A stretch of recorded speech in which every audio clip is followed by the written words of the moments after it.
ইলিশ মাছ দেশের জাতীয় মাছ হলেও তা উঠে না সবার পাতে, আর এর পিছনে সবথেকে বড় কারণ দাম।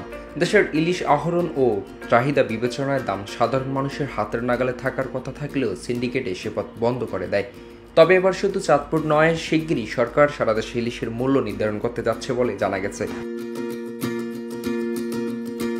এর আগে ইলিশের মূল্য নির্ধারণের প্রস্তাব নিয়ে মৎস্য ও প্রাণী সম্পদ মন্ত্রণালয়ে চিঠি দিয়েছিলেন চাঁদপুরের জেলা প্রশাসক মোহাম্মদ মহসিন উদ্দিন। চিঠিতে বলা হয়, চাঁদপুরের ইলিশের সুস্বাদুতার সুযোগ নিয়ে চাঁদপুর ও আশপাশের জেলায় কতিপয় অসাধু ব্যবসায়ী ও আড়তদার নিজেদের ইচ্ছামতো দাম হাঁকাচ্ছেন, যা একেবারেই ক্রেতার নাগালের বাইরে।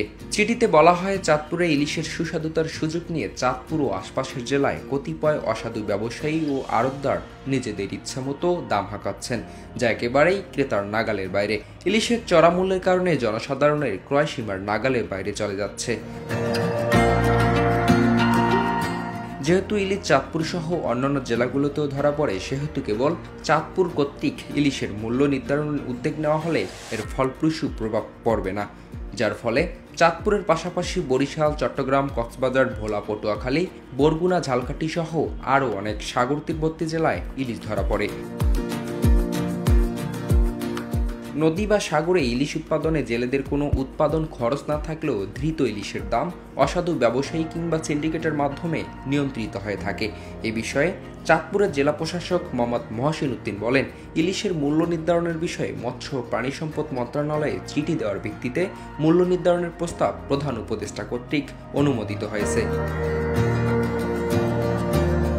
তিনি আরও বলেন, চাঁদপুর সহ দেশের 10 থেকে 12 জেলায় ইলিশ ধরা পড়ে এবং ক্রয় বিক্রয় হয়। আমরা মনে করছি, চাঁদপুরের অংশীজনদের নিয়ে ইলিশের দাম নির্ধারণ করে দিলেও অন্য জেলায় গিয়ে বিক্রি হবে। এজন্য মন্ত্রণালয়কে অনুরোধ করছিলাম মূল্য নির্ধারণের জন্য। ইলিশের বাজার মূল্য যাতে করে সিন্ডিকেটের খপ্পরে না পড়ে এবং উচ্চ মূল্য না হয়, সেজন্য এই প্রস্তাবনা।